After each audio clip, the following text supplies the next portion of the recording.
Welcome to Turnpike Sports. I'm Dave Weishottle, and as always, I'm joined by my producer and co-host, Doug Weishottle. Doug, I know a lot of people are liking it, a lot of people are betting on it, but I really haven't been into the Olympics this year. No, it's one of those things where even when I'm not betting on it, I'm not watching it. It's just I don't have any interest in the Olympics, and it's a horrible thing to say, especially since a lot of the sports books do promote the Olympic betting. Yes, and yes. It's a big part of the industry now, but I just don't like. Maybe that's just me. I just don't like amateur athletics. Oh, well, that's interesting. But I don't watch too much NCAA stuff either. For me, I mean, look, most of the live events are really late at night. I really can't stay up to watch them live. I would. There's a lot of great coverage going on with the Olympics, a lot of interesting storylines with regard to figure skating and things like that. But nope, just haven't been able to place a bet on the Olympics. But I did find an interesting sport to watch, that mono sled, which is it's a single person bobsled run. That's a very... Don't they call that the luge? No. That's sitting on top of the sled. Oh, okay. This is a little one-person little machine that they go down, and it's a one-person bobsled. One person? Oh, okay. What do they call it? Mono sled? I think. Okay. Because it was just kind of interesting to watch. It was a little different than everything else out there. I'm not an X Games fan, and the snowboarding didn't interest me too much. And but I have to admit, some of these streaming networks, especially Fubo, they have these entire sections on great, the Olympics. Great coverage. The coverage has been absolutely excellent, and some really interesting things. I just really haven't been able to get into it. I just don't know why. It's like NBA regular season. You really can't get into it until something really big happens. But people enjoy it. That's great. Well, we got a great show coming up for you. Got Beatin The House. We got the By the Number segment. I guess we're dusting that off for the off season of the NFL. We have a book report, but my interview, a very interesting interview with Ted Vogt. He's the executive director of the Arizona Department of Gaming. Arizona is an incredible sports betting and gaming market, and we're going to find out all about Arizona. And it would have held the record for fastest to $1 billion if it wasn't for New York. Yeah, New York screwed it up. Today's Trip Down the Turnpike is brought to you by Drizzly, your online liquor store. Available in over 95 cities across North America, Drizzly offers a huge selection and competitive pricing with a side of personalized content. Now there's no need to leave the house. Get alcohol delivered in less than an hour by Drizzly. Head on over to drizzly.com and order today. And now get $5 off your first order of $20 or more when using our promo code DRINK19 at checkout. Shop beer, wine, and liquor with drizzly.com. Exit 1. Right before we got into these exit, we just mentioned New York, or at least I did anyway. And maybe that was just a subconscious way to segue into this exit, because everyone's focused on the mobile sports betting in New York State, how it's setting records. It's destroying records, as a matter of fact. It's just huge. Can we just leave it at that? It's huge. Would they make almost $2 billion in handle in 2 weeks? Who does that? That's crazy. Yeah, that's insane. It's just amazing. But, in terms of... But some interesting news I'm sure you're going to touch on. It really hasn't affected New Jersey's handle whatsoever. It might be a little... It takes some analysis by people smarter than us. So, but New Jersey could be everybody. New Jersey broke a handle record. So it's interesting to see how New York and New Jersey's relationship continues. It's kind of interesting that New Jersey is still keeping pace a bit with New York. Yeah, like I said, they broke a handle record. Yep, but like I said, everyone's focused on this mobile sports betting in New York, but there are some other potential interesting options coming down the road, or possibly coming down the road in New York for their bettors. And it's kind of interesting. These aren't in effect yet. As a matter of fact, I came across these stories, and it was just kind of really interesting. The New York State Senate committee voted 7-0 to advance a bill that would legalize sports betting kiosks at pro sports venues. Yeah, why not now? Now, you might as well, because look, there is sports betting in these stadiums already, because you know what? You have your phone. Exactly. I mean, they're betting anyway in this seat, so you know what? Put a kiosk there and let them do whatever they want to do. Well, the question I have is, with all the geofencing and all the whatever you want to call it, will they be able to block other sports books when they have kiosks put in with a deal with another sports book? Well, see, that's interesting. So you know what? You might as well do it. And again, you also have to look at the fact that these stadiums want sports books in their venues is because of fan engagement. Sure, if people are going into the sports book, they're in the stadium, they're going to buy other concessions, they're going to buy memorabilia. And I wonder, if you do a deal with a sports book and you sell concessions in that sports book, in the arena, in the in-venue sports book, I should say, are those concessions taxed according to that 51%? Or do you get the normal concession rate? I'm sure that's... Because that's added different. revenue Yeah, because of all that. Well, I'm sure that's something different. Look, I mean, hey, if you're spending $10 for a beer, I mean, you might as well put $10 on the Yankees against the Red Sox or something like that in Yankee Stadium. Why not? But you're right. If there is no in-venue sportsbook, you're using your phone. If you have mobile betting in that state, sure, absolutely. I mean, you got the Nationals already have the BetMGM sportsbook. The United Center did the deal with in Chicago for FanDuel for the Bulls and the Blackhawks. You got here. Listen to this list. Chase Field in Arizona for the Diamondbacks has a Caesars book. Capital One Arena in D.C. for the Wizards and Capitals. They were basically the first one in the country. That's a Caesars sportsbook. The Footprint Center. The Suns and the Mercury play there. It's Arizona again, Phoenix. Mm-hmm. Have a FanDuel book. I didn't even know that was called that. The Footprint Center? Yeah, I didn't know that. And this one, the Audi Field, where the DC United play in, I guess it's Virginia. I don't know if it's in DC or not. They have a future FanDuel book coming. Oh, okay. But so again, New York, why not? It's another betting option that's going to be coming down the road. Something to look out for. How much fun it'd be to go to Madison Square Garden and place a bet during a game? You still can. Well, I know with your phone, but I mean, why not have a kiosk there or a lounge? Yeah, why not? The other news story I came across. This is kind of way down the road here with PointsBet. Now, PointsBet has the deal with NBC Sports, and they were testing out low latency live in-game betting, where you don't have the suspended odds. Mm-hmm. It's always updated and you can do it automatically. They brought up the idea of doing this with SNY as well. In New York. For Mets games. Yes. Sports New York. That's what it's called. Sportsnet's New York. And they don't have any deals yet in place with any of this, but SNY is an affiliate of NBC. Yeah. So, I mean, the NBC Sports deal is still in effect. It'll be interesting to see if they can actually get a deal done with the Mets as well as Major League Baseball to do the pregame, the postgame betting odds, as well as doing the live in-game betting odds during a Met game. See, that'd be fun. That's another way to do some betting. I mean, if you don't like sitting there with your phone hitting numbers and all that stuff, if you're watching TV and you can incorporate that into your broadcast, something like what Fubo Sportsbook does with that wager view or whatever they call it. It's going to be kind of interesting to see how many different options New York is going to be having, because I don't see New Jersey doing any of this either. Well, I know New Jersey has the in-venue sportsbook lounges. Sure. But no in-venue sports books. Mm-hmm. So I know Fubo has the one with the Jets. Well, New Jersey has, we get New Jersey and New York. In New Jersey, we have those networks. We don't have a New Jersey sports network.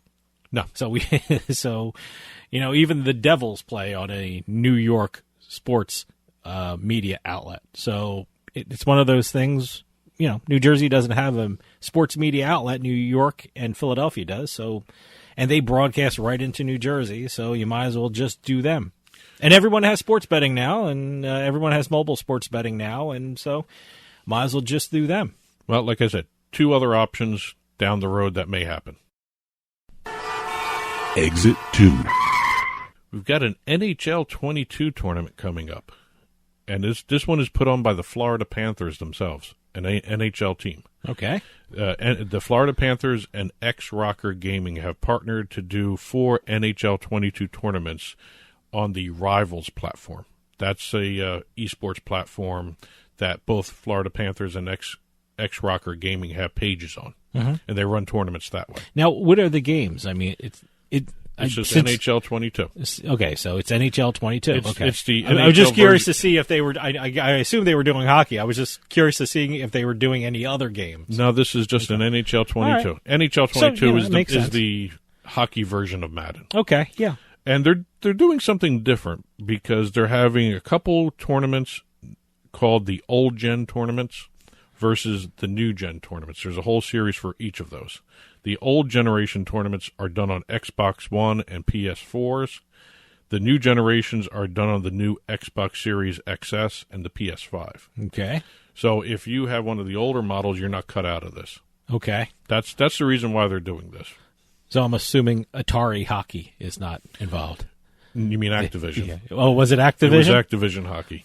I remember Atari used to have their own cassettes, and then they had the Activision ones. The big Activision one was, I guess, was that Pitfall? That was Pitfall. All right. That might have been one of their first ones. Really? Okay. But anyway, going back to this, first place in the new gen tournaments will win an X-Rocker gaming chair signed by multiple Panthers players.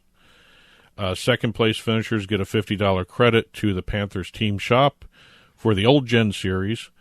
First place will have a Panthers red home replica jersey signed by 2022 NHL All-Star Jonathan Huberdeau. And second place will get an X-Rocker gaming headset. I got to tell you, you said they're giving away a chair. I love those gaming chairs, man. They look comfortable. I'm sitting on right now. I'm sitting on an old office chair, and it sucks. I don't know if you'd want to sit on it if it's signed, though. Yeah, I guess you'd screw up the value, wouldn't you? Well, I would think they would sign the back of it. Or maybe they have a plaque attached to it. Maybe, yeah. Something like that. But all registrants will also get an autographed Panthers mystery puck. Don't know what's in the mystery puck. It has not been announced. I guess that's why they're calling it a mystery puck. All right, okay. So it's a brand new series, Florida Panthers. You kind of love when the pro teams get involved in this Absolutely, yeah. That's great. Fan engagement. Exit 3. Well, you said it in an interview. You can't talk about sports nowadays or even any kind of sports betting thing without bringing up NFTs. Yes, non-fungible tokens. Well, we've got 2 new launches coming. 2 more NFTs. I've still yet to... This one I actually find very interesting. Like I said, I just to say I got an NFT. I find this very interesting. Hall of Fame Resort and Entertainment Company. Okay, yeah, we just talked to them a couple weeks ago. They have... Who did I interview? Michael Crawford, the CEO. Yeah. They have announced a deal with the Pro Football Hall of Fame itself, and I Got It, which is a NFT developer. They're going to be digitizing some of the memorabilia in the Hall of Fame. Oh, wow. Can you actually own that? If it's an NFT, can you actually Well, that's what they're going to be doing. They're going to create NFTs based upon the memorabilia and sell those NFTs. See, that's pretty cool. They are going to be also creating a website to host the NFTs.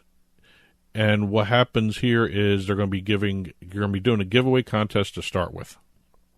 And part of the deal is a special 1-of-1 Pro Football Hall of Fame NFT and 2 VIP Hall of Fame enshrinement packages for enshrinement weekend. That's part of the giveaway. That's fun. That whole weekend is fun. And now what they're doing around that area for the Pro Football Hall of Fame is just incredible. I mean, we went there, I forgot what year it was. It's when Dan Marino was enshrined. So that was a while ago. That was a while ago. So, yeah, no, it was really built up after that.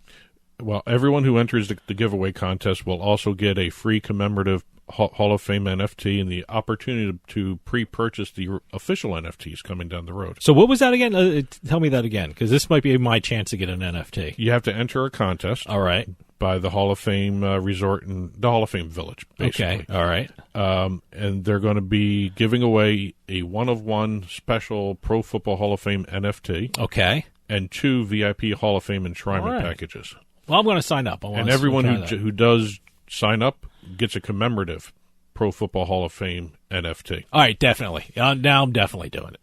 That made me my first NFT ownership ever. Also, up to so where do you go for that? You hang Hall on, of let Fame? me finish the prizes. Well, see, now I'm excited. I might get an NFT. Up to 250 owners of this commemorative Pro Football Hall of Fame NFT. That's the one you can win. No, that's the one that you get if you just sign up for it. Oh, okay. All right.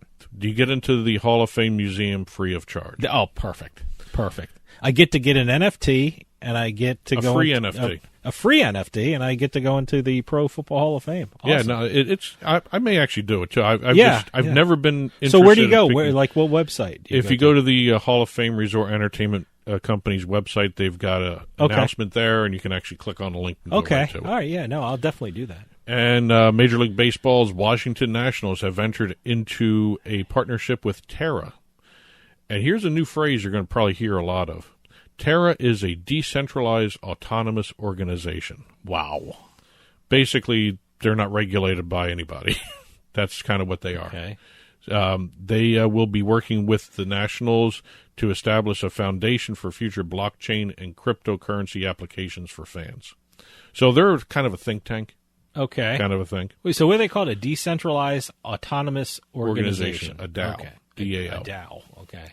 And they're also going to have some. You're going to see some signage at the. They have this premier club space behind home plate at National Park. You're going to see Terra branding everywhere in that club. Okay. Probably all over TV. Exit 4. And last but not least for this week, I think everybody on the planet knows we just had the Super Bowl. Yeah. And one of the aspects of the Super Bowl everybody likes, or majority of people seem to like, are the commercials. Mm-hmm. A lot of people just tune in for the commercials or the halftime show, or last but not least, the game itself. The commercials, the two that stick out for me was the Larry David one. I really like that. And I guess it's Coinbase. It was almost looking like a screensaver with this QR code. QR code, like almost like a screensaver. It's bouncing around. I mean, it's like I'm looking at it and I didn't know what I was looking at, but it's the thing that kind of stuck in my mind even right now. So, I think they did very well too. I think. Funny you should mention Coinbase. Yeah, because we're going to be talking about them in a minute here.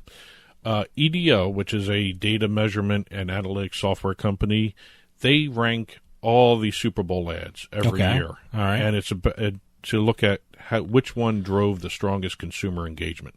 Basically, which commercial led to somebody right after seeing it going to the website to check it out. Okay. All right. Top 10. Top 10. I don't remember this one at all. And that's maybe a problem for me, but Polestar No Compromises commercial. I do not remember No Compromises. You probably know it if you saw it. Probably. So. But all the other ones I remember. Q Health, Meet Q, the home testing, the smart testing service. Yeah, I didn't know what that was. That was interesting. That was number 2. Basically, when people saw that, they went to the website. I was very curious about it. Yeah, I can see that. The new Lord of the Rings series, Rings of Power, was number 3. I remember that. RoboDog, the Kia commercial. Remember the little puppy dog, the electronic puppy dog? Yeah, he dove off the building. That was number car. 4. Yeah, okay. Nissan with the Thrill Ride. I don't remember that one. I believe that's not the Schwarzenegger one. No. I think that was with Levy and Dave Bautista. I think. Oh, that was that? I think that was the one. All right. Oh yeah. Eugene Levy and where he was jumping off the. I think that was the one. Okay, the one from The Walking Dead was in it and all that. Yeah. Okay, I remember that one. Next one was Coinbase. Okay, that's the QR code. Yep. That looks like a screensaver. That commercial was called QR in Technicolor. It was pretty good. Yeah, it was a pretty good one. It just kept my interest. I'm looking at the screen, seeing it bounce around. And then you had the Toyota, the Joneses, Disney Plus, Moon Knight, Netflix's Adam Project. That looks kind of interesting. Yeah, it looks like an interesting movie. Yeah. And Chevy with the all-electric Chevy Silverado. They rounded out the top 10. Okay. 30 new advertisers. So no Larry David. I like the Larry David one. Well, we're going to get to Larry David. Oh, okay. All right. 30 new advertisers for this year's Super Bowl, but that was only 40% of the ads. So there was like 75 ads played in this year's Super Bowl. First time ever, viewers saw an ad for an electric vehicle accessory.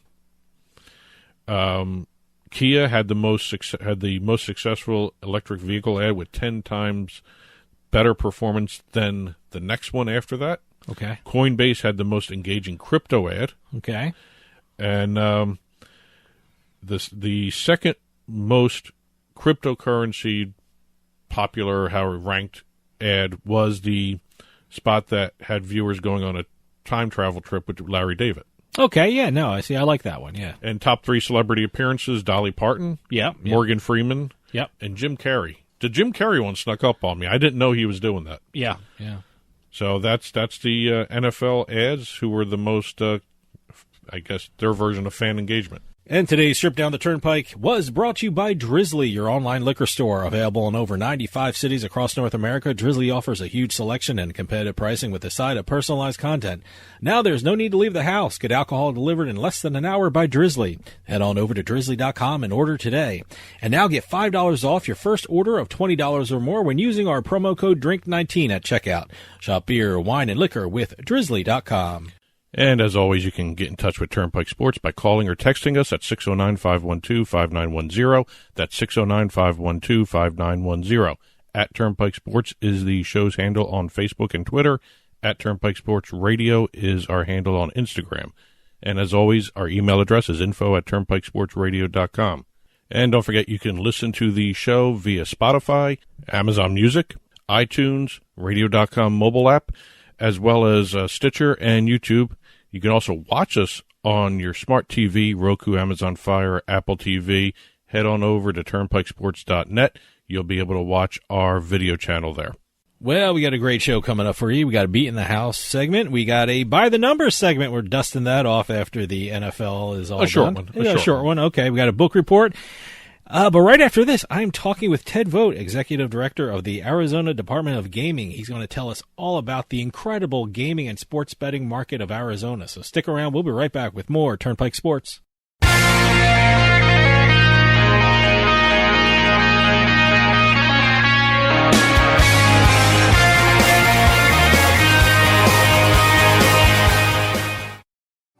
The Casino Esports Conference returns to Las Vegas this March 23rd and 24th at the Alexis Resort. Now in its 6th year, the Casino Esports Conference brings together online and land-based gaming operators with professionals from all avenues of the esports industry. This 2-day conference and exhibition will allow attendees to discover new revenue and traffic through esports events and wagering. The Casino Esports Conference is the preeminent event to meet, share ideas, explore a wealth of product and service solutions, and to find the best way forward in the lucrative market of esports. CEC is the only conference covering the legal, policy, and regulatory dimensions of getting into this constantly evolving form of gaming and entertainment. Panels include experts discussing wagering, mobile social gaming, the latest technology, and much, much more. Don't wait. Head on over to www.casinoesportconf.com and register today to attend this exciting and unique look at the esports industry. That website again is www.casinoesportconf.com. The Casino Esports Conference, live and back in Las Vegas.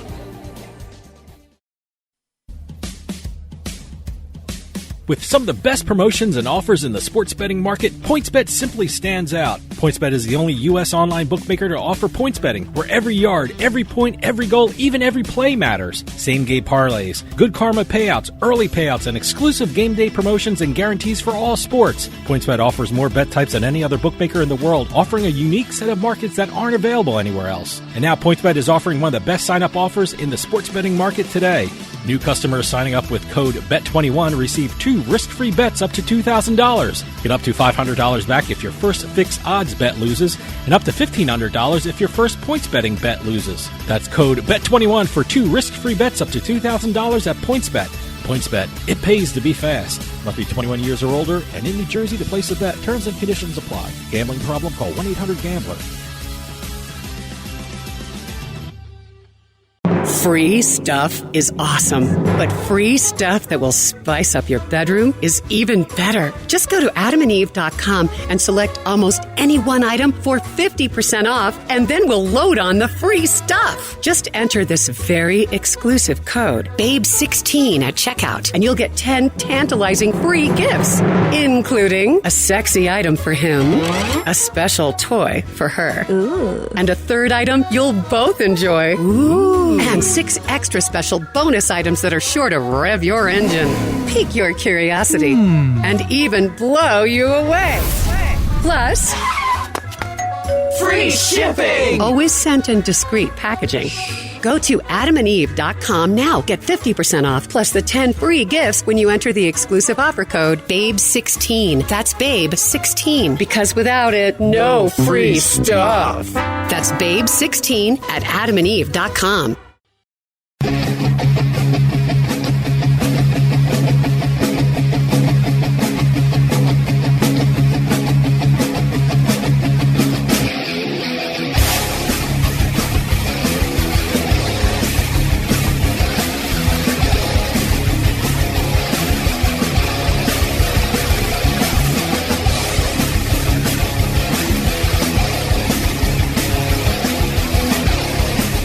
Welcome back to Turnpike Sports. Gaming and sports betting are expanding across the United States. It seems like every week a new state is jumping into the sports betting industry. And one of the most exciting new states is Arizona. It's absolutely incredible what the state is doing when it comes to gaming and sports betting. And we're going to find out all about the Arizona market, because on the line we have Ted Vogt, Executive Director of the Arizona Department of Gaming. Ted, thank you so much for joining us. Well, Dave, thanks a lot for having me on your show. I don't know what the weather's like out there right now, but we've got the Phoenix Open underway, and it's a beautiful 75 degrees. So folks might need to head out this way. I think I might book a ticket out there, because it's rather chilly in Jersey here. So, but I got to tell you, I've been hearing constantly about Arizona here. But before we start getting into the sports betting and the absolute incredible things Arizona is doing, give us the lay of the land of the gambling scene in Arizona for some of us who don't know about what you have to offer in Arizona. How many casinos, how many racetracks does the state have? So primarily the gaming landscape here in Arizona, there are 24 Class 3 tribal casinos throughout the state. Governor Ducey just negotiated this past spring a new gaming compact. That number can increase over the next 20 years. So there's a lot of offerings around the entire state when it comes to tribal gaming. And that's primarily where the expansion has happened as well, too. Prior to the renegotiation, we mainly had slots. Now all Vegas-style table games are allowed on tribal casinos. With respect to racetracks, we have 3 horse racing tracks around the state, Turf Paradise in Phoenix, Arizona Downs up in Prescott Valley, and then Rito down in Tucson. The bulk of the races take place at Turf Paradise, whose meet is underway right now, and lasts from basically October through the first weekend of May. And then, of course, part of the renegotiation of the gaming compact was the ability to offer event wagering and fantasy sports off reservation. And that included a total of 20 operators. We've got 10 commercial licenses available, as well as 10 tribal. We're still in the process of bringing operators online. So even though we've had remarkable numbers in our first 3 months of operation, it's only going to get stronger from here on out. I want to ask you about your sports betting industry. I mean, it's only a couple of months old, and it's incredibly successful. I think it's one of the big gaming news stories of the last couple of months. Right now, we see a lot of states trying to enact sports betting legislation. And tell us about the process that Arizona had to go through to enact sports betting legislation. And were there any concerns before sports betting went live in the state? Sure. So back in 2002, there was a constitutional amendment to allow tribal gaming, and that was exclusive in the state. So if you wanted to have gambling in the state, really it was had to be negotiated within the context of a tribal compact. So though there had been a number of efforts over the past couple of years to try to allow that, we couldn't have event wagering until we negotiated it with the tribes. Governor Ducey started the negotiations almost immediately when he was first elected. It took about 5 years to reach an agreement. And like I said, the agreement allowed for the expansion of gaming on reservation to include more casinos as well as more games and all the Vegas-style table games. And it allowed for 10 tribal licenses and 10 commercial licenses to offer mobile as well as retail event wagering off reservation. I was very curious about when enacting your regulations and your rules for the gaming and sports betting in your state. I'm very interested to hear how closely you looked at other states and how they were handling their sports betting within their borders. I know you border Nevada, and I'm just curious, how closely did you look at their regulations when coming up with your own regulations for sports betting? So that's been one of the benefits of kind of going in the middle of the pack is we got to look and talk to a lot of our other jurisdictions about, what worked for them, what didn't. We talked to both the regulators as well as the operators to try to come up with the rules that would work best in the state. And like I said, one of the unique things here in the state of Arizona is that prior to the renegotiation of the compact, the tribes had exclusivity over gaming. So every state is unique. You can pick and choose the things that are going to work in other states that you think are going to work here, but you can't just adopt another state's regulations wholesale because that quickly becomes unworkable. Now, I know when New Jersey was going through the court case in order to overturn PASPA, one of the reasons why New Jersey wanted sports betting, one of the reasons they said they wanted sports betting was not only to make money for the state, but also to stop losing money to places like Nevada. When the Super Bowl or March Madness came around, New Jersey wanted to keep the money in state as opposed to people heading to Vegas to place a bet. As I said, you border Nevada. Was one of the main reasons that sports betting was enacted was to stop losing money to Las Vegas when the big betting events occurred? Yeah, absolutely. We wanted to not only offer something similar to what folks would find in Nevada, but in addition, we know that illegal wagering has been going on, so we wanted to offer a legal marketplace. The vast majority of consumers want to comply with the law. They want to do it legally. So I think that there were multiple reasons why we did this, but certainly, being right next door to Vegas, it being a very short drive from Phoenix to get there, we had to offer a product that was substantially similar to what folks might see in Las Vegas and Nevada.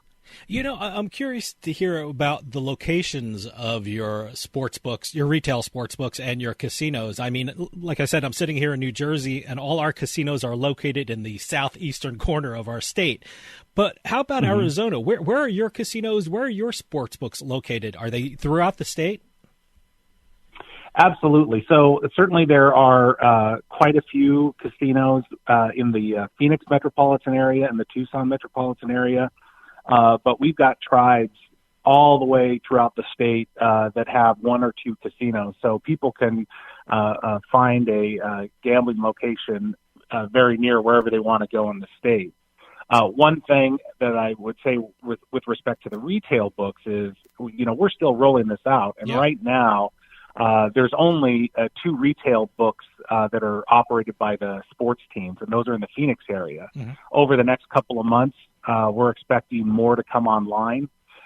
So there will be offerings throughout the state with respect to retail. But right now, it's very limited. As you mentioned, every state is different when it comes to the rules and regulations for sports betting. Are there any unique rules that people have to be aware of when they're betting in Arizona? For example, I know a couple of states, they can't bet on any colleges or universities that are located in that state. And even in New Jersey, took it a bit further, we can't bet on any collegiate activity that occurs within our borders. Are there any rules like that for Arizona? Any special rules that people should know about when they come out to Arizona to visit and place bets? We've got a few, but they're mainly ones that you would expect. Like we don't allow bets on injuries. We don't allow bets on penalties, anything that would be sort of corrosive to the game and could harm players. But, when we were doing our due diligence and talking to other jurisdictions, we found that a lot of folks that sort of put that ban on not allowing bets on collegiate games within the state, a lot of consumers didn't like that. So you can go ahead and bet on the ASU U of A games here in Arizona. Great. And another thing we did about our rules is, we kind of approached it with a little bit of humility. There is so much innovation going on in this industry, not only with respect to what operators are doing, but with sort of the ancillary services with respect to cash and other ancillary technologies, that we created rules that we thought were strong enough to give us a good regulatory environment, but were not overly prescriptive that we would somehow stifle innovation. So we're really looking forward to see what happens in this industry. And I think we've got a strong set of rules to operate here in Arizona that will really allow the industry to blossom here. Now, I got to ask you about these incredible numbers that Arizona has reported in their first months of sports betting. I mean, the figures for the handle and the revenue were enormous. Is that was expected in the first months, or was that a surprise for everyone? Because these numbers that were reported are just incredible.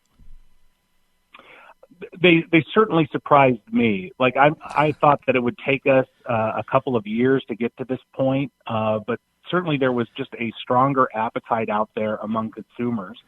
And I think with all the buildup in terms of what had been going on in other states, and even there had been previous attempts at the legislature to allow event wagering, it was front and center in everybody's minds. And so when the governor renegotiated the gaming compact, and this was part of it, we were off to the races with that. We were given a great gift by the governor and the legislature, which was an exemption from the normal rulemaking process, which allowed us to really work with industry as well as stakeholders to come up with the rules quickly. And our goal was always to hit the opening weekend of the NFL season, which we were able to do. So we stood up the industry in about 150 days.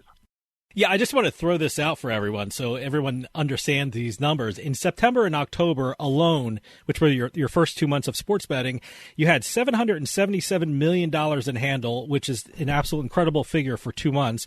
Then when you put your November numbers in, you passed the $1 billion mark, which outside of New York made Arizona the fastest to hit the $1 billion mark in handle. I mean, what do you attribute that to? I mean, is there a big marketing push that the sportsbooks are doing in your state? Are the bonuses and promotions that are being offered really, really great? Or why are these numbers so good? I think it's a combination of that. We certainly are seeing a lot of bonuses and free plays and promotions from the operators here in the state. But there's also just a lot of interest in it. And let's face it, with the pandemic, there's just a lot of pent-up energy to get out there and do something different, but is also safe. So I just think it was sort of a perfect storm, not to mention we had a great sports year for the Cardinals, as well as just the advent of the college football season. So there was already a lot of interest being driven to the sports here in Arizona. And we're excited. Like I said, we've got the Phoenix Open underway right now. The PGA has a sports book up on the golf course. So we're a destination. So we're going to get a lot of interest coming out here. We're going to have the Super Bowl next year. So we really just see this market continuing to mature and grow. I'm glad you brought that up, because doing this job, I get to speak to a lot of people who work for professional sports teams. And over the summer, everyone I talked to said they cannot wait for Arizona to launch. I mean, you mentioned the PGA. I spoke with the PGA. I spoke with NASCAR, and they were so excited about Arizona. Why is Arizona such a good market for sports betting, and why do you think the sports teams were so excited for your launch? I think, we understood that, hey, look, they are producing a product out there that drives a lot of interest. I think they saw that, hey, this is a great way to sort of monetize what's going on in their industry. And with the uniqueness of the legislation, where the commercial operator licenses could go to the professional sports team or NASCAR or PGA, it was just a very unique market here that really caused a lot of excitement, both by the sports teams as well as operators. And then you add to that, you've got the 10 tribal licenses as well, which allowed them to get off reservation with gaming. So it's just been a really well thought out legislation, as well as the gaming compact. And then you put in the interest that's already here in the state. It's really posted some remarkable numbers these first 3 months, and we expect that to continue to grow. Now, Arizona is going to make sports betting history again, because a couple of weeks back, BetMGM and the Arizona Cardinals released sketches of a 17,000 square foot sportsbook in the stadium where the Arizona Cardinals play, which will make it the first sportsbook ever to be located in an NFL stadium. Why is something like that so important to the Arizona sports betting industry? What does it mean for sports betting in Arizona? Well, I think what you look at is it's the experience. So if you're a Cardinals fan and you want to go out there, you want to see the game, here is another component of that experience that is now available to them. I've seen the sketches. It's a beautiful sports book, and I think it's really going to enhance customers' experience out there at the stadium. Now, all sports teams have the ability to put in a retail location within a certain distance of their stadiums. So I think we're going to see that grow. Mm-hmm. We also just finished allocation of what are known as limited event wagering operator licenses. So our racetracks will get retail locations in their facilities, as well as some of their off-track betting locations. So the retail market is really starting to grow out here as well. We brought up the sports books in the stadiums, and I'm curious to how much coordination and how much input the NFL had with regard to the sports book in the stadium. Because I remember a few years back during the court case, NFL was dead set against the whole idea about sports betting, and now there's going to be a sports book in an NFL stadium. I mean, did you have to work closely with the NFL? Did the NFL have any concerns? I mean, what was that process like, if anything, with the NFL? Well, I would say that was also shared by the NC2A.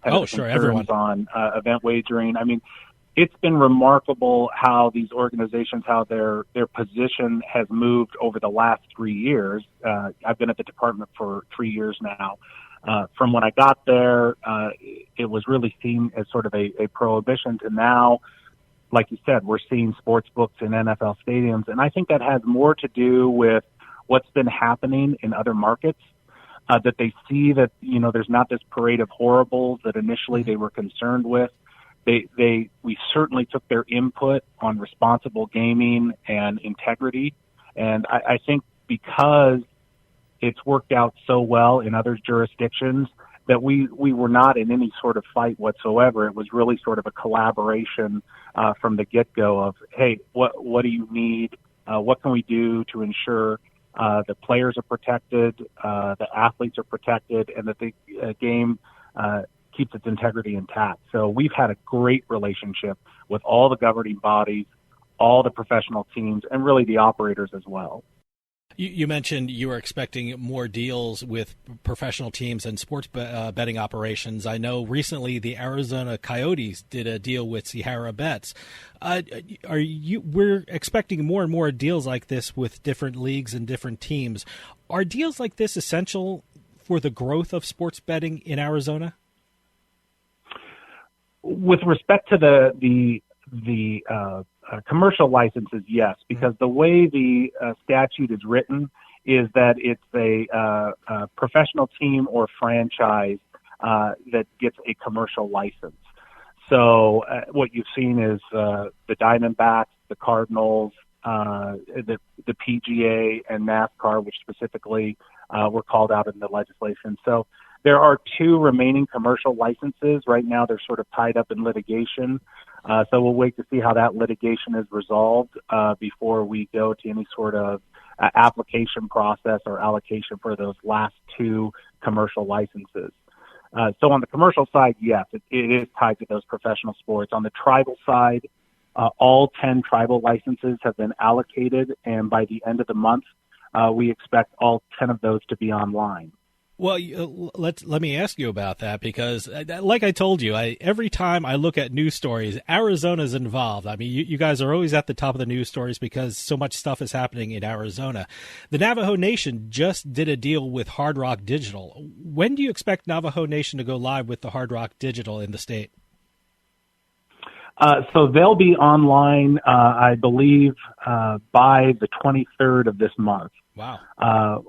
Part of the allocation process, and if you look in our rules, operators had 180 days from the date of their allocation to get their sportsbook operations up and running. So we allocated all licenses on August 27th, so they need to be up and running by the 27th of this month. So it's an aggressive timetable, but from everything we're seeing, everyone's going to make that deadline.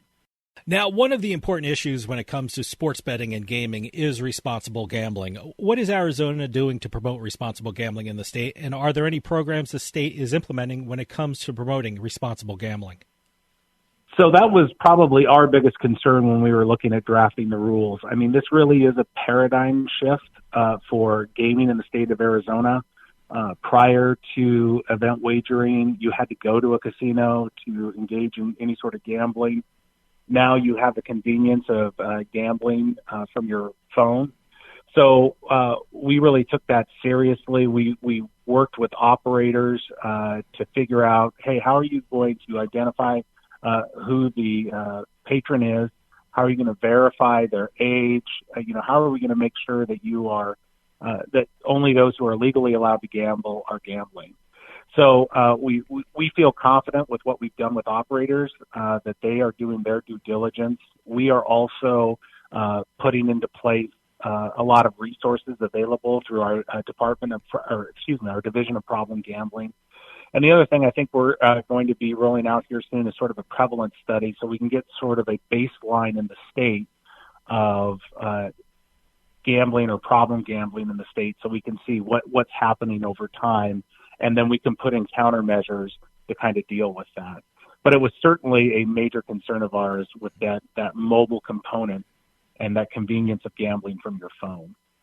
Now, Arizona was one of the quickest states to ever reach $1 billion in handle for sports betting. What can we expect from Arizona in the coming year when it comes to sports betting? I mean, how much more growth can we expect from the state in that market? So if you look back at our November numbers, we only had about 9 operators up and running. Mm-hmm. By the end of this month, we're going to have 18. Wow. We're going to start seeing the retail locations come online, not only off reservation, but on reservation. Tribes are starting to put those into their casinos. And then, like I mentioned, there are those limited event wagering operator licenses, which will amount to 10 more retail locations above and beyond what the teams or the tribes are doing. So I think you're just going to see a continuing building of the industry out here, even though we're expecting sort of a lull when it comes to the sporting activities that go on after the Super Bowl's over and before the baseball season really heats up. But, I think we're going to see continued growth, continued strength that even sort of bucks the seasonality trend. Ted, we're running out of time, but can you give out a website so people can keep up to date with what's going on in the gambling industry in Arizona? Absolutely. If you go to azgaming.gov, you will have access to all of our reports. You can take a look at our rules and our statutes, and you can even take a look at our public comment periods that we did in the drafting of these rules. So we've got a lot of information in there, not only about event wagering and fantasy sports, but also tribal gaming throughout the state. You'll find maps of where the casinos are, as well as where the maps of the racetracks and OTBs are. So we've got a lot of information out there for the public, and we're always happy to share that. Ted Vogt, Executive Director of the Arizona Department of Gaming, thank you so much for coming on and telling us all about gaming in Arizona. It's an incredible market with amazing things going on. So please come back on and keep us updated about what's going on in Arizona. Thank you so much for your time. Thanks, Dave. We'll see you. Stick around. We'll be right back with more Turnpike Sports. One,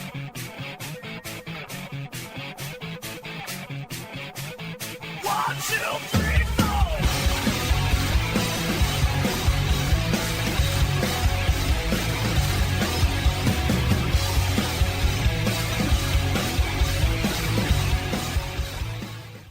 Is your bathroom looking old and worn out? Want to update it, but you don't know where to start? Then let BCI Bath & Shower show you how to turn that old bath into an aisle of beauty and functionality. Our residential bathroom solutions provide the best value on the market, and our customer service is second to none. Our cost-effective BCI Bath & Shower family of products has what you need. Remodeling our bathroom was a big decision for us. They didn't make a mess out of our house at all. And at the end of the day, we had a beautiful new bathroom. And it was a great experience the whole way through. We have the best monthly payment programs in the industry, with payments as low as $68 per month or no interest, no payments for 18 months. That's right. Get the bathroom of your dreams now and pay for it in 2021. Call 1-800-308-8291 for a free no-obligation price quote. That's 1-800-308-8291. When you want quality bathroom products at a great price, it's got to be BCI Bath & Shower. That's 1-800-308-8291. Attention! Here is something big banks don't want you to know about your IRA or 401k. You can store your retirement savings where you can actually see, touch, and hold it in your hands. With a Paradigm Gold or Silver IRA, you can transfer a portion of your savings to physical gold and silver coin and store them where you can see them. The stock market is close to its all-time high, and your retirement might be at risk again. But you can trust Paradigm Gold Group to help. Call 800-417-3932. 800-417-3932. Paradigm Gold Group is a gold IRA leader, rated A+ by the Better Business Bureau, where gold and silver has been in the family business for over 40 years. Call for your free guide to Paradigm's Gold IRA. Protect your retirement savings today with Paradigm. Call 800-417-3932. 800-417-3932.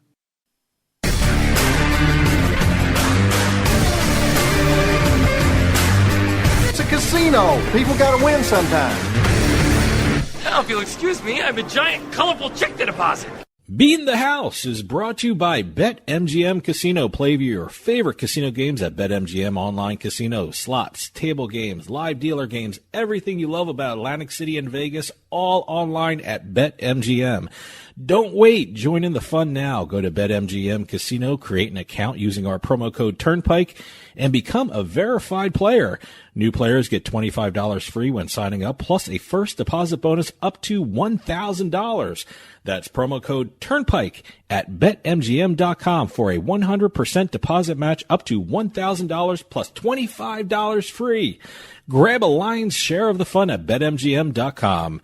Must be 21 years or older to place a bet. Terms and conditions apply. Gambling problem? Call 1-800-GAMBLER. And welcome to this week's edition of Beatin The House, where we're going to go through the slot jackpots, bingo, online casino, lottery, basically anything that gets a person a big win. We're going to talk about it. And I read online poker, too. Online poker, yeah. Usually we do a bad beat, but this one's just a sheer size just of a win, outright win, huge win. But again, we keep those press releases coming in. We enjoy getting all the different news from around the country. If we haven't hit it yet, we probably will. So just keep everything coming in. Info at TurnpikeSportsRadio.com. We're going to start off in San Diego, California. All right, Pala Casino. I don't think we've done anything from Pala before. I don't think we've done anything from San Diego before. Well, California has a lot of casinos there. Yes, they do. But this one is the Pala Casino in San Diego. They have a brand new jackpot winner of $520,000 during an Ultimate Texas Hold'em table game. Okay. The winning guest Dan N. is from Broken Arrow, Oklahoma. Okay. That's always a cool name to hear, Broken Arrow. Yeah. So he was playing Texas Hold'em. I'm sorry, I'm reading this, and Dan is a woman. Oh, okay. Dan was playing Ultimate Texas Hold'em when she was dealt a royal flush. It must be Danielle or something. Could be like anything. That. I don't know. Could be anything. I shouldn't take the gender for granted anymore. Well, it was Dan, so it was an honest mistake. She was dealt a royal flush, qualifying her for the progressive jackpot. The hand also qualified for the random mega feature, which randomly selected a royal flush as the winning hand. Wow, okay. Those two wins combined to earn the $520,000 payout. That's kind of an interesting twist to these progressive jackpots where she didn't even make a bet. It was the system that did it for her. Good, great. Good for her. Moving over to Michigan, we have the Twin Spires Online Casino. We are doing a lot of Twin Spires Online Casinos. I was going to say, lately. boy, another Twin Spires. Usually, a couple of them we did. I think it was Pennsylvania. Did we have one in New Jersey as well? Or? We had a couple in Pennsylvania. Yeah, we actually had one in Michigan a while back. I keep saying this every week, every time I hear Twin Spires, but I definitely have to check out Twin Spires because what kind of jackpot was this? Michigan player Laura H. Okay. I know that's a female. All right. Got the surprise of a lifetime when she won $100,000 on the Green Machine Deluxe. Which is, I'm assuming, a slot machine? Is that a... Yes, it is. Okay. It's the largest jackpot to date on the Green Machine Deluxe for Twin Spires. Okay. And it's also the third $100,000 win in 2 months at Twin Spires Online Casino. And I'm talking nationwide. Well, that's what I mean. Twin Spires is giving out a lot of money, which is great. I really have to check this out. I had to take a look at this Green Machine Deluxe, and according to Twin Spires, Green Machine Deluxe is a simple yet spellbinding 5-reel, 3-row slot game from High Five Games. I always love that marketing material. It's spellbinding. Well, the Green Machine Deluxe uses a bare-bones theme with old-fashioned graphics set against a plain dark green backdrop. Basically, it's the color of money. Okay, all right. No pay lines whatsoever, and the only symbols you find representing cash prizes or bonus triggers, and you win no matter what reel they land on or what line they land on. Okay. So, I guess that's a good thing to get rid of the money lines. All right, yeah. Okay. Well, certainly, like you said, it's an online slot machine. Pay lines, I should say. Money lines are betting terminology. Yeah. But, yeah, no, like you said, it's an online slot machine, so I'm going to check it out. We're going to make our way east and go to the Virginia Lottery. All right. Sharon W. of Virginia Beach won $129,912 playing the Monopoly Progressive Jackpots online instant game. Another variation of the Monopoly game. Yeah, Monopoly's everywhere. I think there's at least 50 of those. I don't know. I mean, Wheel of Fortune has almost 100. Maybe You more than go 100. onto any gaming floor or any online casino, and Monopoly is everywhere. Well, Monopoly Megaways is everywhere on the online casinos. Yeah. This is the Monopoly Progressive Jackpot, and this is one of the online instant games at the Virginia Lottery online. Okay. That's a cool site. If you ever get a chance, take a look at it. It's kind of a fun lottery site. I can't say it's a casino site, but it's a lottery site. Moving up the shoreline, we're going to New Jersey now. All right. GoldenNuggetCasino.com, the online version of Golden Nugget. Is that still the number one online casino in New Jersey? They've been given a. I have to take a look at that. I haven't seen them mentioned for a long time. They have been number one in New Jersey. So I still think they are. It's a great thing. They probably are. They are probably the most adept online casino company. I apparently have an account there because I keep getting newsletters from them. So I have to check to see if I still have an account there. New Jersey has so many online casinos and online poker and online sports books. You have trouble keeping track of where you have money and which area and where you have accounts at and things like that. Well, according to the New Jersey Division of Gaming Enforcement, there was a $100,000 jackpot on February 12th playing Scientific Games RR Pots of Gold. RR Pots of Gold. It's an Irish-themed kind of thing. Okay, all right. Is that the one with the leprechaun? It's one of the ones with the leprechaun. Yeah, there's a lot of leprechauns out there. So that happened on February 12th. On February 11th, according to the New Jersey Division of Gaming Enforcement, BetfairCasino.com in New Jersey had a $149,125 jackpot from Net and Gaming's Mercy of the Gods Touch. Okay. That's another one, New Jersey. That's an ancient Egyptian. Yeah, we're in New Jersey for the next couple here. Betfair Casino, huh? Yep. All right. That's the sister site of FanDuel Sportsbook. I was going to ask that. I know they were connected to a sportsbook somewhere. And staying in New Jersey just for one last entry, according to the New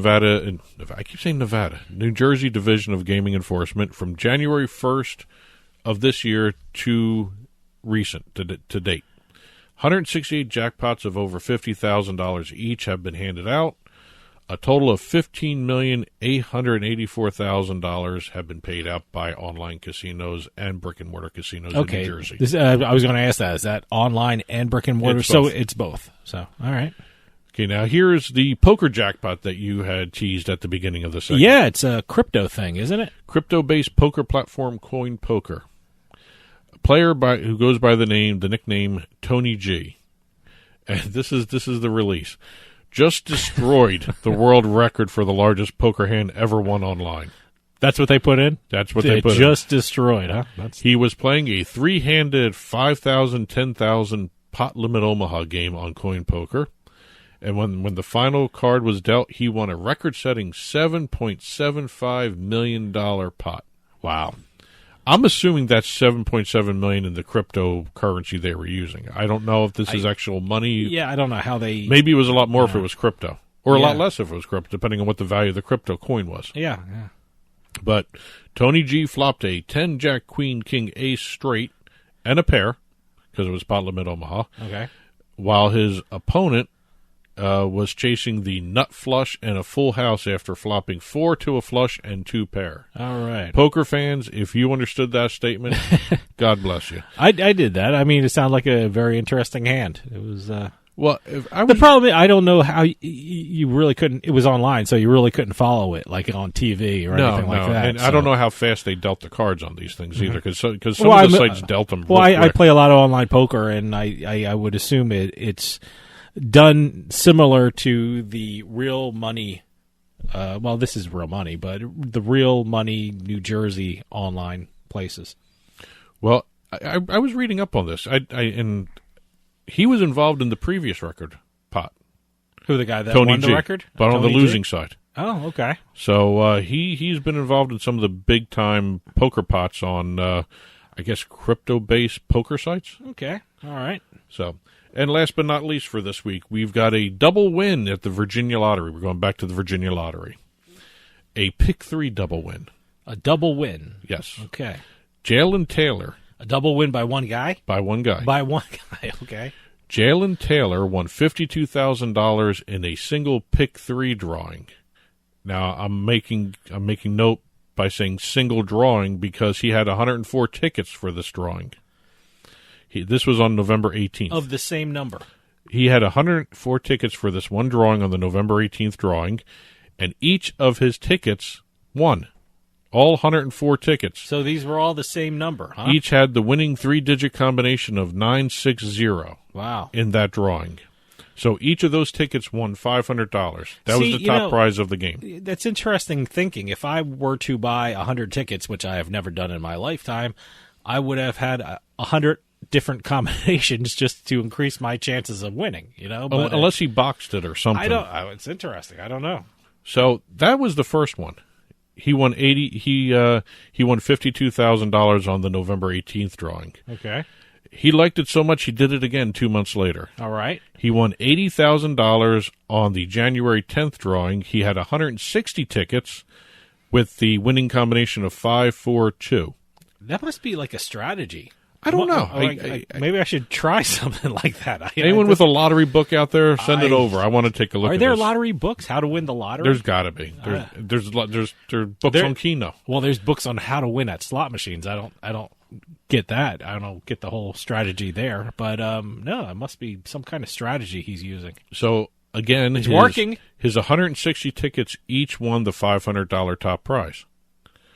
So he won a total of $132,000 in less than 2 months, basically playing 6 numbers. So I've been playing lottery all wrong. Obviously. Okay. So, again, I guess any which way your strategy works, go for it, because I've never heard of somebody playing just 3 numbers on the same tickets before. Well, that's it for this week's Beatin The House segment. Keep those press releases coming in, info@turnpikesportsradio.com, and we'll continue doing this segment because we actually kind of love talking about this and learning about some of these games. And also some of these strategies now. Yeah, I guess so, yeah. Well, a By the Numbers segment's coming back, right? Dusted it off, just for a short time. Yeah, it's coming. It's rearing its ugly head again, where Doug throws out a number and I try and guess what the hell the number's all about. That's coming up next on Turnpike Sports, so stick around.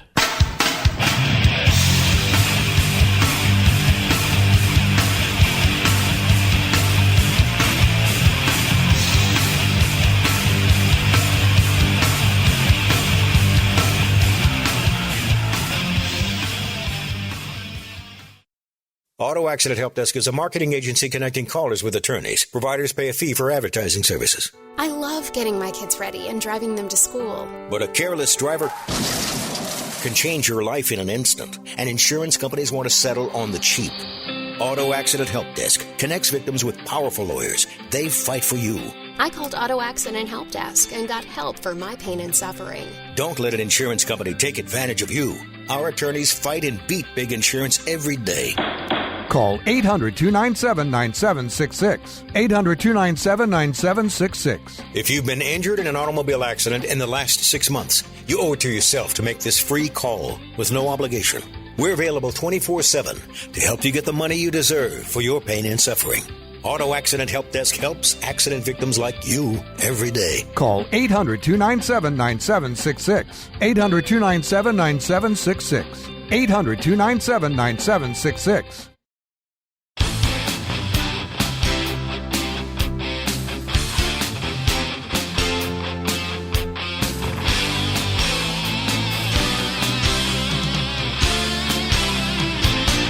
And By the Numbers is sponsored by Play Sugar House Online Casino and Sportsbook in New Jersey. Sign up at playsugarhouse.com/Pike and get a first deposit match of up to $250. Enjoy the casino experience online. Play Sugar House offers over 400 games online, slots, table games, hey, even bingo. It's like being in a casino without leaving your home.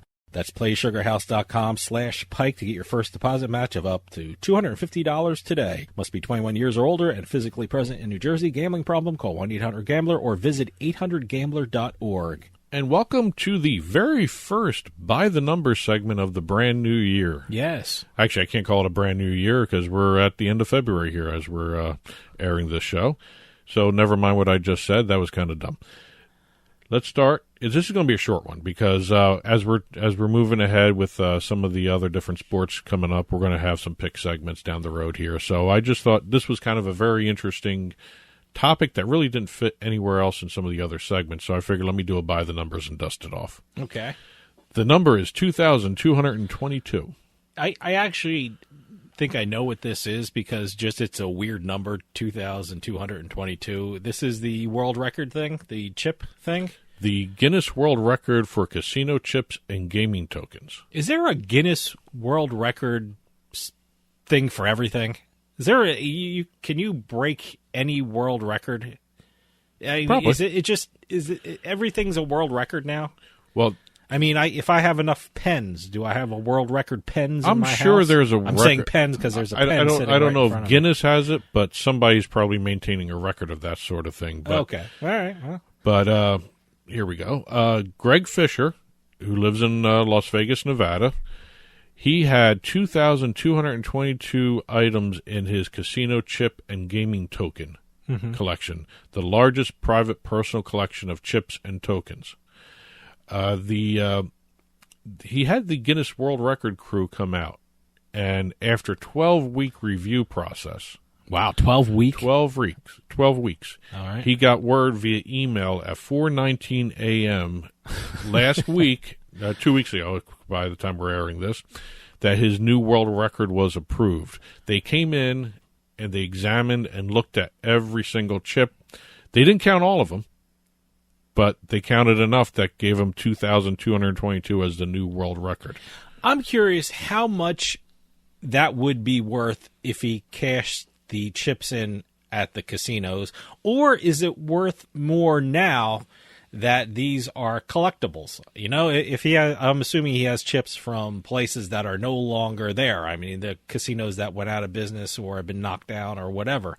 But I'm just curious to see if the value assigned to the chips at the time, you know, they were given out has gone up because of their collectability. Well, I'm very curious to see how much the value of it increased from the first time he got the record. This is his second time getting a record. On the same subject? He broke his own record? He broke his own record. Okay. His first record was 818 items. Wow. And that was back in 2020, only 2 years ago. Back in 2 years ago. Way back in 2020. Boy, he's been busy. What, would it go up over 1,200, huh? Yeah. Oh, okay. Is it 1,200 or 1,400? 1,400, yeah. But again, it's kind of interesting to see the amount of unique items that are out there from the old casino industry that are still floating around. Well, obviously, if he increased his chip collection or token collection, I wonder if he got them from newer places. Did he get them from antique dealers? Did he get them from? Did he buy someone else's collection? And That's what I'm saying. Them? I'm wondering if the like the newer ones that he got from 2020 are from the newer casinos, or are they from more collectible? Well, you know, there were a lot of casinos that were imploded over the last couple of years. Yeah. I wonder if he, has someone scouring the grounds. Because, maybe they're in the rubble. You mean they're in the rubble? They're in the rubble. Well, there was some in Atlantic City, I think, when they demolished Trump's thing. I think they did find chips around in the rooms. That's what I'm saying. I mean, there's got to be stuff. And also, if you think about there's a market for that. The way these casinos do change branding at times, they got to get rid of the old chips. Yeah. And I know some of the newer ones have actual chips inside the chips, microchips. Yeah. So I'm assuming a lot of these do not have any of that kind of tech involved with them. I wonder if he's got any of those old loyalty cards too. I wonder if that's qualifies as a collectible sometime. I know there's a ton of them out there. Yeah, well, this is chips and just tokens, right? This is chips and gaming tokens. Okay. So it's not just what you use on the table games. I think it's also used in the slots way back when, that sort of stuff. Oh, that's a gaming token. Even, I guess the big wheels. They have different tokens for those. I don't know anymore. I have to go and take a look at exactly what makes up a gaming token versus a casino chip, and it's probably just a very simple difference. Yeah. But Greg Fisher is a member of the Casino Collectibles Association. As a matter of fact, this collection will be on display at their upcoming event in Las Vegas. They have an annual casino collectibles show. Okay. You're going to be able to see, if not all, but a portion of this collection at that event. And also, he's also part of the Museum of Gaming History Board. Interesting. Okay. That's actually kind of interesting. They have so much memorabilia and paraphernalia from old Vegas, old gaming industries, from not just Vegas, but all over the place, too. It's a really interesting group to take a look at. If you ever get a chance to take a look at the Museum of Gaming History, I recommend it. It's one of the more interesting places on the map. I'd be interested to check it out. And that's it for this quick little by the numbers segment. I thought we'd ease into having this segment back into the rotation just by doing one entry, and it was just a very unique entry. All right, the book report's next, so stick around. We'll be right back with more Turnpike Sports.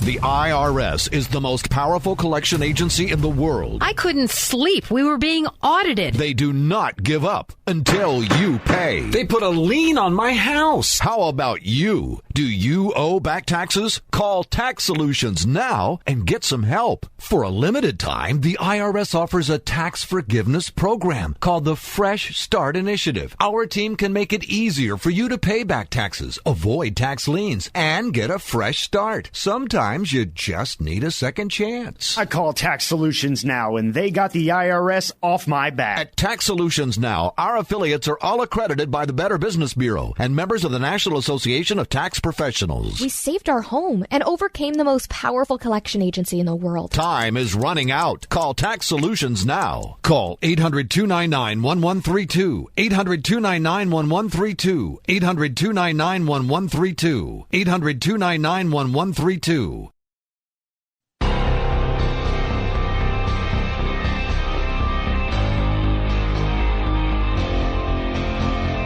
Turnpike Sports Book Report.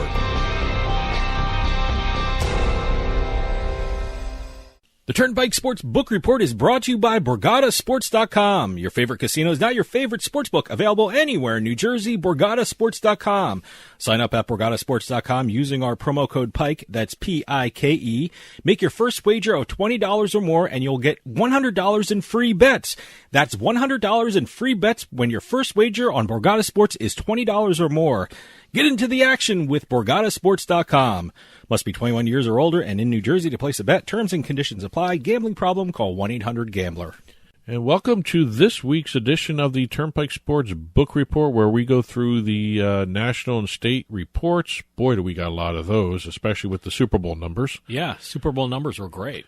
The what's the phrase everyone uses? The Super Bowl effect was in full force for the states. Yes. We've got some legislative updates. We've got deal making to be talking about. We've also got launches around the country to talk about as well, and also internationally as well. So first, I want to start off with the American Gaming Association. They did their, I guess you can call it, State of the State address recently. They had their year-end result release for the gaming industry.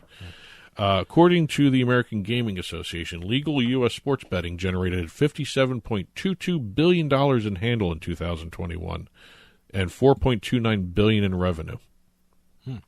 That's a 165% increase for the handle and 177% increase for revenue over 2020. Now, 2020 was pandemic time. Yeah. So that kind of stands to reason, but it's still an astounding number. Let's see. Regulated sports betting is now across 30 states and D.C., generated $4.29 billion in 2021 revenue.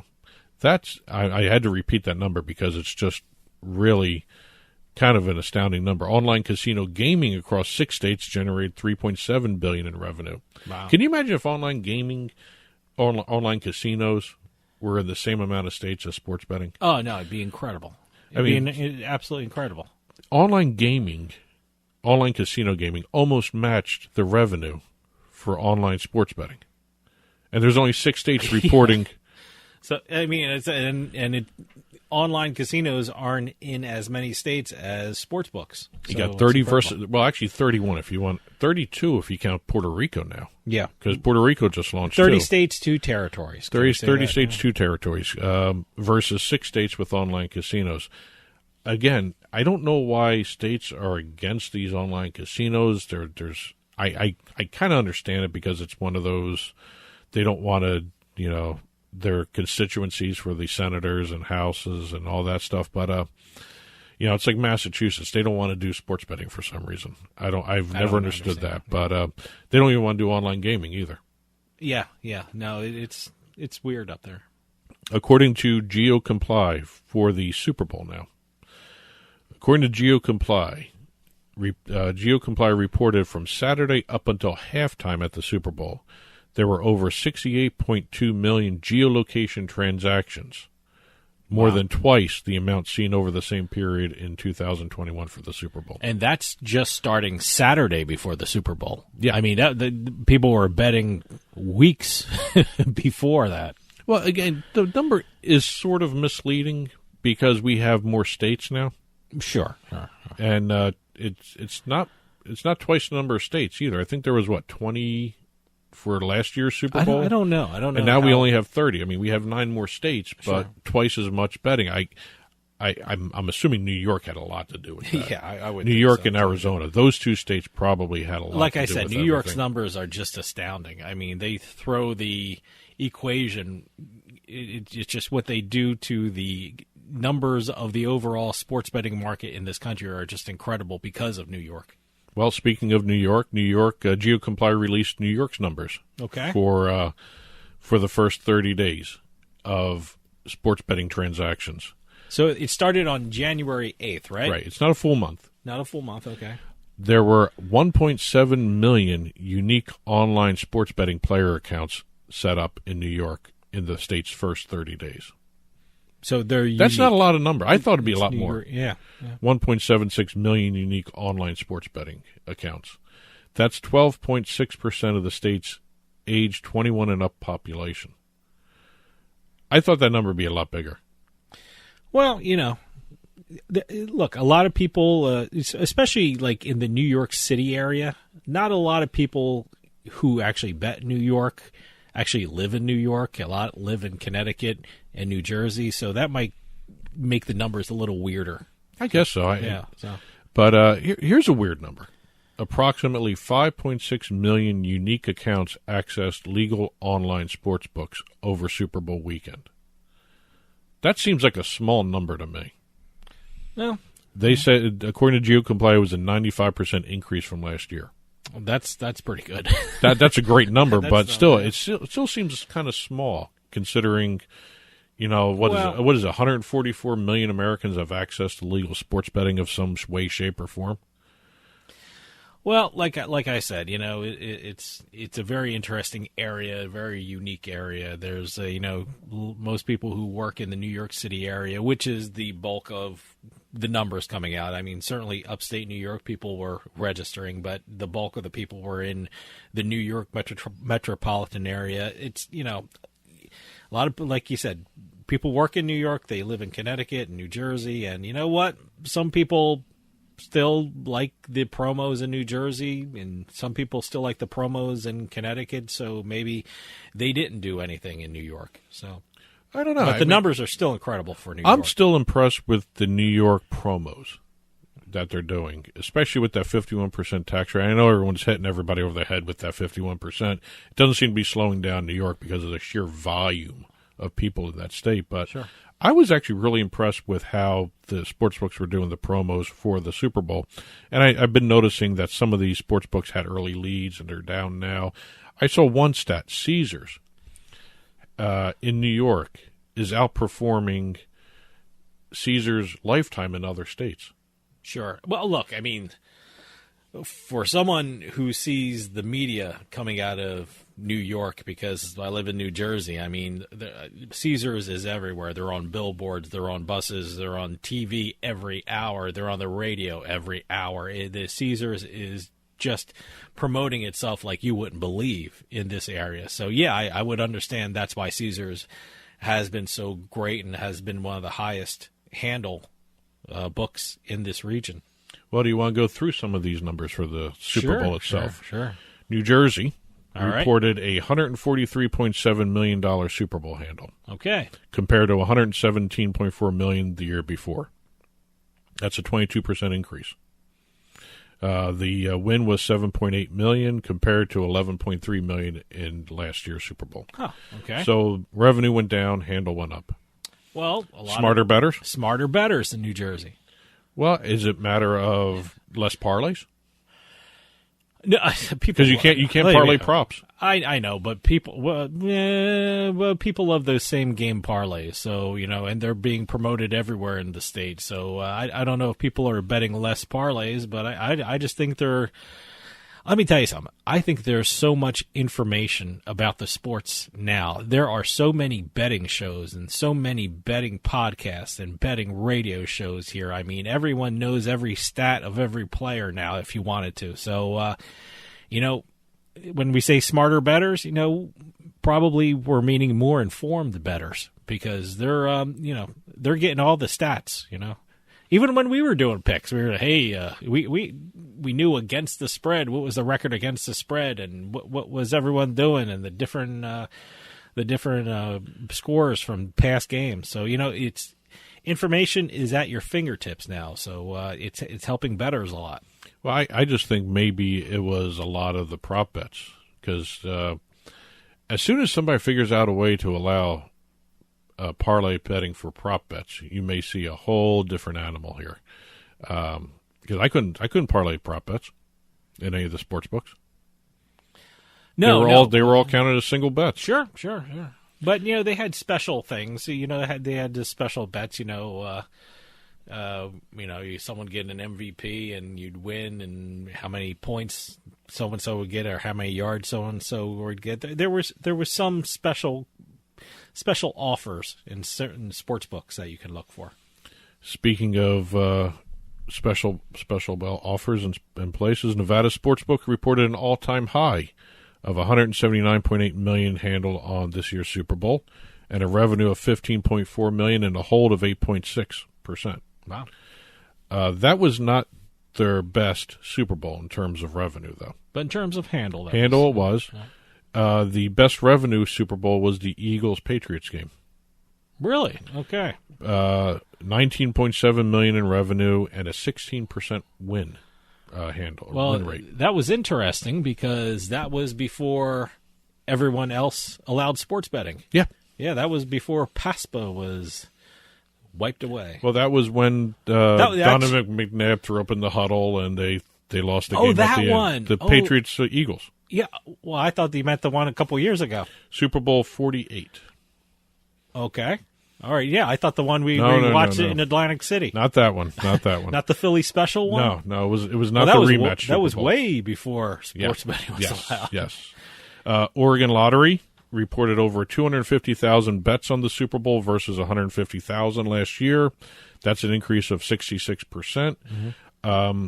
By the way, Oregon Lottery had an interesting month because halfway through the month, they switched from Intralot to DraftKings.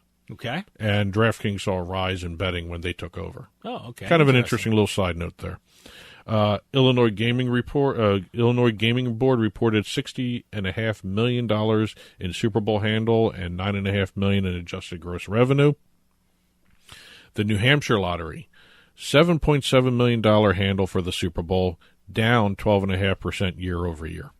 No Tom Brady. No Tom Brady. I guess when you're in New England, you're a sports book in New England, you have to hope for Tom Brady to be there. And I think they're out of luck now with his retirement, with his supposed retirement. Yeah, I don't think he's filed his papers yet. Who knows? Who knows? I mean, a lot of people are saying he may come back. There may be a spot in San Francisco for him because they're talking about getting rid of Jimmy G. And Jimmy G may, Jimmy G can't get away from Brady. Yeah, trade him to Tampa Bay. Why don't is Jimmy G trading or is he released? Because I don't think his contract's up. They have to determine that.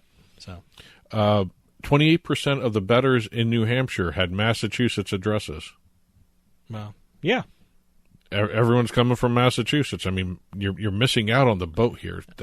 That Commonwealth up there. I mean, and look, I'm sure in New York and Connecticut, there's a ton of people from Massachusetts going down there. I'm actually curious to see exactly where Massachusetts people are going. Are they going to Rhode Island, Connecticut, New York, It's true, Rhode New Island. Hampshire? Well, I guess it depends on where you live. I mean, Massachusetts is a very long state. So if you're out in western Massachusetts, just go over the border either to Connecticut or to New York. I mean, if you're northern Massachusetts, you go up to New Hampshire. If you're down near Rhode Island, if you're southern Massachusetts, you go to Rhode Island or Connecticut too. Yeah. I know the Tiverton Casino, which is right over the border from Massachusetts, does not have a sports book. Yeah. Does not have a sports book, but they do have online sports betting in Rhode Island. Mm-hmm. Yeah, well, that's what I'm talking about. You just go to, you just cross the border. Go to a rest stop. Yeah, you go to a Starbucks or a Dunkin' Donuts and stuff like that, and place your bets mobily and go back home. Mississippi reported $6.4 million in handle for the Super Bowl. Montana reported $700,000 for the Super Bowl. That's up 41% from last year's Super Bowl in Montana. Okay. As long as it's going up. Yep. Going on to some of the state records now. You know, that was the majority of the Super Bowl reports. State records for what? Everything. Okay. This is not Super Bowl anymore. We're moving off the Super Bowl. Oh, okay. Now. All right. New Jersey set an all-time state monthly handle record for $1.348 billion. Okay. And also a mobile handle record with $1.209 billion. Which kind of good news for New Jersey that New York may not affect them as much as they thought it could be, because I think a lot of reports before New York started mobile sports betting that like 20% of the handle for New Jersey was from New York commuters coming into New Jersey to bet. But, you know, it may be it's a good sign that New Jersey has broken a state handle record. And it increased. Yeah. Compared to New York, here's New York's number for their first month. It's from January 8th through February 6th. $1.98 billion. Yeah, that's just incredible. But New Jersey is technically right there if you think about it. I mean, for what that state is, I mean, $2 billion versus $1.4 billion, if you want to look at that, $1.3.5 billion. I guess the point is New Jersey isn't getting crushed because New York started. I don't think New Jersey will get crushed. Well, there's a lot of fear about that. They were like, how much will the mobile sports betting community in New York, affect New Jersey's handle, because now they don't have to travel into New Jersey to place a bet. But, it looks okay for New Jersey now. That's good news for New Jersey. I will go out on a limb here and say this. For March Madness, you're going to see a lot of New York bettors crossing over into Jersey to place bets on the New York college teams. Because you can't bet on college teams in New York. Well, you also can't bet on college teams in New Jersey. But if you're going to New Jersey to bet on the New York college teams, you're going to see a hell of a lot more people going that way than the other way. Yeah, but, if you're in New Jersey and want to bet on Rutgers, who's been on a tear lately. Well, you can also go to Pennsylvania. You can go to Pennsylvania, or you can just drive over to the border and open up an account in New York. Or if you're in South Jersey, go down to Delaware, go down to Maryland. Sure. I mean, New York is not the only destination for New Jersey bettors. But New York bettors. The biggest population in New Jersey is North Jersey, and New York is right there. It's right over the river. So you might as well, if you're in New Jersey and you think you want to bet on New Jersey colleges for March Madness, either you have Pennsylvania or you have New York to travel to. Here's a weird stat, and this is, I want to thank Chris Altruda for this over at US Bets. Okay. New Jersey has accounted for 23.9% of the national post-PASPA handle since state-by-state wagering began in June 2018. Wow. That's an incredible big number. chunk. And also, New York and New Jersey combined for over 60% of January's national handle. Wow. And that still is yet to be determined. That may fluctuate a little bit more. Some good numbers from Chris. Yeah, no, he's excellent at the stat keeping. New Jersey became the second state to surpass $200 million in all-time sports wagering tax revenue. That's taxes, not operator revenue. The state has made $200 million in terms of taxes from the launch of sports betting in New Jersey. Pennsylvania was the first one to cross that plateau, that barrier, whatever you want to call it. New York, State of Oregon, new monthly record in January with $42.899 million. As a matter of fact, I looked at the breakdown of this. The Oregon Lottery pre- and post-DraftKings taking over. Pre-DraftKings, it was around $20 million in handle. After DraftKings took over partway through the month, $22 million for DraftKings. I wonder if promos or bonuses and things like that, specials for customers, had something to do with that. I'm curious to see what table tennis did. I haven't dug through the report yet. Well, that's one of the two states. Yeah, that and Colorado. Yeah, the Oregon and Colorado with table tennis. As soon as I find that out, it's going to be on a future book report. So going over to Iowa. Iowa reported state records for total handle of $303 million. And online handle of $275 million. So they're about 85% still with their online versus retail kind of breakdown for total handle. Tennessee, state record for monthly handle, $386 million. This is all got to be Super Bowl betting that affects all this. Oh, yeah. I'm assuming February's are going to be inflated because of March Madness, too. Well, maybe. Who knows? Michigan reported state record handle of $532.7 million. State record, $496.8 million online handle. The record total handle is the fifth consecutive month of record handles for the state. Wow. So records all around, and there's still more states coming down the road that are going to be introducing some of their numbers, and I'm sure because of where we are in the sports calendar, you're going to see some new records being set. I'm dying to see what Arizona comes up with for January. Absolutely, yeah. Let's see. A couple launches to hit. Desert Diamond Casinos over in Arizona, speaking of Arizona, announced the launch of its mobile sports wagering app, which became available for download just in time for the Super Bowl. Great. That was their goal for it, and they got it. Fubo Sportsbook received approval to operate in Tennessee.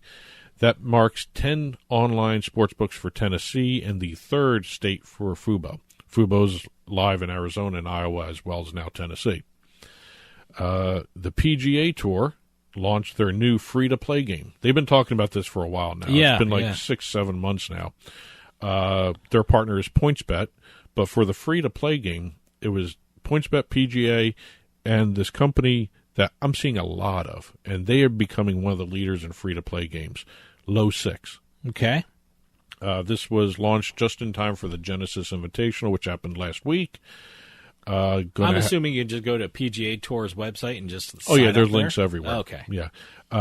This is going to be a weekly game for every single event that's going on with the PGA Tour. There's going to be prizes up to $5,000 awarded to the players. We got some legislation to hit. Well, actually, you know what? I want to hit this first. Okay. NFL season is over. In another month or so, we're going to have the USFL season beginning. Okay, yeah. I have to dust off my old Jersey Generals sweatshirts. Well, Jersey Generals are the opening game. Oh, okay, good. Jersey Generals, Birmingham Stallions. And two of the originals. I'm certainly assuming that you can bet on these games. Well, not yet. Not yet. The approvals haven't been given yet. This is actually the first step. Sport Radar did a data deal with the USFL. Good. Once this deal is finally in place, they're going to be doing the integrity monitoring, the data distribution. The league has to go to the gaming divisions in the individual states to get approval for allowing people to bet on them. So when does all this start? This starts in March? April Okay. April 4th, I believe. Okay, so they got some time. About a month and a half. Yeah. Okay. So they are going to be trying to get betting launched before the league, at least get it on the approved events for sports betting lists in the different states for the opening game at least. One other note about the USFL, and we talked about the Hall of Fame Resort and Entertainment, the Hall of Fame Village, the Hall of Fame, whatever you want to call it, the Hall of Fame Village, in Exit 3 of Turnpike Sports. The Hall of Fame will be hosting some of the playoffs and championship game. Great for the USFL. Good. So that's going to be fun to watch. Yeah. I'm very curious to see how well the league does. U.S. Integrity announced a partnership with Angel of the Winds Casino Resort, which is over in Washington. Betway announced a deal naming the company exclusive partner of the Stock Car Pro Series Brazil. It's their first motorsports sponsorship. Okay. DraftKings did a partnership deal with Norwich City, which is an English Premier Soccer club. They're the official daily fantasy sports partner of that club. DraftKings also announced the hiring of two new personnel, Stacey McCullum and Todd DeBester. McCullum is formerly of ESPN, was hired to be DraftKings head of programming.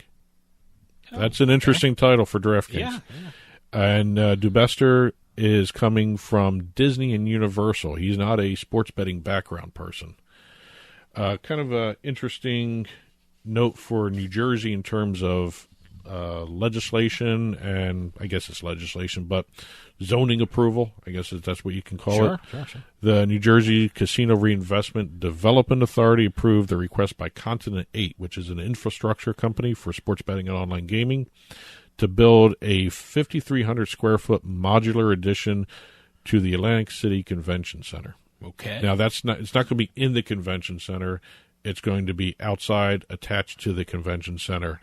So that's kind of it. Well, one note, this is going to be interesting. We talked about Massachusetts. We kind of dumped on them for not having sports betting. Okay. Maine. The Bangor Daily News acquired a bill proposal from the governor's desk, which is proposing to give just the Native American tribes the ability to do mobile sports betting in the state. Interesting.